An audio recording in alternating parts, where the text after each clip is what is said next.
Le langage de lumière, c'est une possibilité donc de faire des soins énergétiques. Donc, comme tout soin énergétique, ça va nous aider à activer nos processus d'auto-guérison. Alors attention, quand j'utilise le mot guérison ou soin, c'est toujours dans un cadre holistique, ce n'est pas du tout médical, transposé évidemment.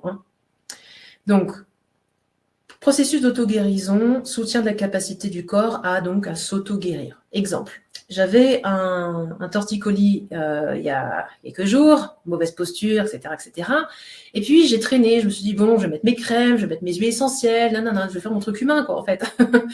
Et tout d'un coup, je me suis dit, mais attends, je travaille avec un haut conseil arcturien qui est spécialiste dans la guérison et avec l'archange Raphaël. Pourquoi est-ce que je ne demande pas un auto-soin en langage de lumière? Mes guides m'ont fait, oui d'ailleurs, pourquoi tu ne nous as pas demandé? Ah, bah oui, parce que j'ai oublié, excusez-moi. Donc ce qui est important à souvenir, c'est ça, il faut pouvoir aller demander à ces guides, sinon ils ne le font pas pour vous.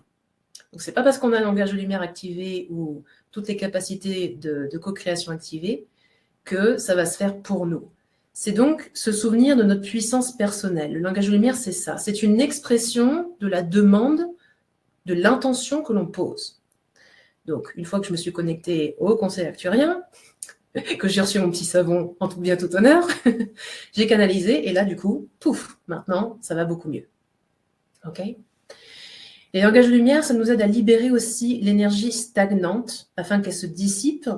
Ça permet aussi donc de libérer nos champs vibratoires et à agir sur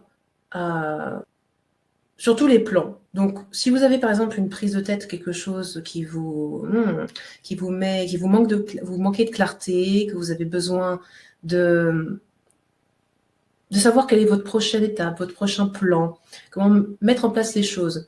Souvent, quand je coach les entrepreneurs, c'est qu'elles savent ce qu'elles ont à faire. Il y a une to-do list de malades. Mais par quelle étape démarrer? Et ça, c'est pas votre coach qui va vous dire, bah, tu fais ci, ça, ça, ça, ça. C'est à nous de savoir, de ressentir quelle est la première étape qui est juste pour nous. Donc, libérer les stagnations mentales, libérer la pression, libérer les blocages émotionnels, ça, c'est une très grosse potentialité des langages de lumière parce qu'ils nous aident à dépasser les blocages mentaux, dépasser le mental. Tout simplement parce que souvent, comme on les baragouine, on en parle à l'oral, eh bien, on est obligé de déconnecter notre mental. Notre mental, il ne va pas essayer d'interpréter les mots qui sortent de la bouche, en fait. Voilà, on se met en off, et donc ça va directement nous aider là-dedans. Ils nous permettent aussi de monter en vibration. Et ça, vous l'avez ressenti aussi pendant le démarrage. On monte en vibration, plus on monte en vibration, plus on va avoir une énergie qui est claire, d'accord ? On va avoir aussi notre champ magnétique qui va se déployer. Plus on monte en vibration, plus il est facile de manifester dans la matière. Plus on monte en vibration, plus il est facile donc d'accéder et de manifester l'abondance. Parce qu'on a une énergie magnétique, donc qui est attirante, attractive. Et ça va déployer aussi notre plexus solaire, notre confiance en nous. On va avoir cette énergie qui invite plus facilement. Donc, si on est une entrepreneuse, typiquement, pratiquer les langages de lumière, ça nous aide à créer un lien plus simple et plus direct avec nos clients. Ils vont aussi nous aider à activer la glande pinéale et à augmenter notre intuition et tous nos clairs. Donc, comme je vous disais au début, mon premier sens, c'est la claire connaissance, mais à force d'utiliser le langage de lumière, la claire vision, la clairvoyance s'est développée. Mes sons aussi, j'entends souvent bourdonner. Je ne sais pas si vous entendez un peu vos oreilles qui bourdonnent, qui ont des petits cliquetis, voilà. Ça va nous aider à développer tous nos autres clairs. Et aussi à recevoir donc notre guidance le plus facilement possible.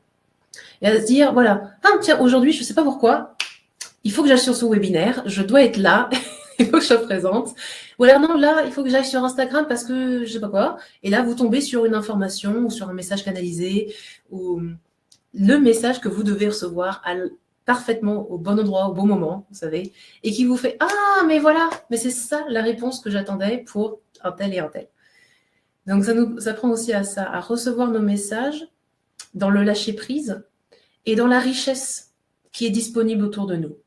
De ne pas nous attendre à recevoir un message canalisé pur de dur, c'est-à-dire je canalise et donc je reçois un message là tout de suite maintenant, sinon ça veut dire que je ne sais pas quoi. On lâche prise, on pose des questions et on laisse nos guides et l'univers nous envoyer la réponse le plus rapidement possible. Évidemment, on demande à ce que ça soit quantique, mais aussi de la meilleure façon qui soit, dans la meilleure réception possible. Ça enclenche la sagesse intérieure, la connaissance profonde. Ça nous permet aussi de sortir de notre identité humaine et de voir au-delà de nos limitations, d'accéder donc à ces potentiels, comme je disais, d'autres dimensions de nous, et d'incarner plus facilement celle qu'on veut ou celui qu'on veut devenir. Donc plutôt que de tourner encore et encore et encore dans ces schémas limitants, encore et encore et encore dans ces programmations, on peut apprendre avec les langages de lumière à shifter ça, et en plus, à se connecter à la version de nous qui est déjà expansée et illimitée. Et évidemment, à ouvrir les canaux. Ouvrir en grand les canaux de la réception, par exemple. Donc, réception d'amour, réception de santé, réception de prospérité, recevoir. Après, il faut vouloir et être OK avec le fait de recevoir. Est-ce que c'est pas l'inverse, du coup? Est-ce que tu ouvres pas d'abord tes canaux pour recevoir les langages de lumière? Ça marche dans l'autre sens? Très bonne question. Donc, il y a canaux et canaux, effectivement.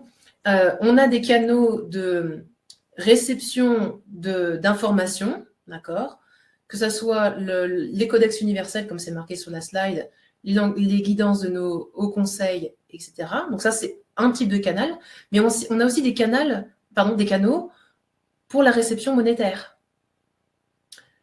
pour la réception de l'amour. Et si on a des grosses barrières autour de notre cœur, par exemple, et qu'on a mis des protections énormes, manifester l'amour alors qu'on a besoin de se protéger, d'être sûr, d'être en contrôle, est-ce que vous pensez que ça va bien se passer?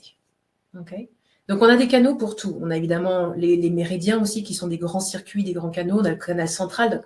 Voilà. Donc, je mets canaux vraiment au pluriel, tout type de canaux. D'accord. Et on va voir juste après, effectivement, comment recevoir au mieux ces codex universels et ces langages de lumière. Et on va faire une activation.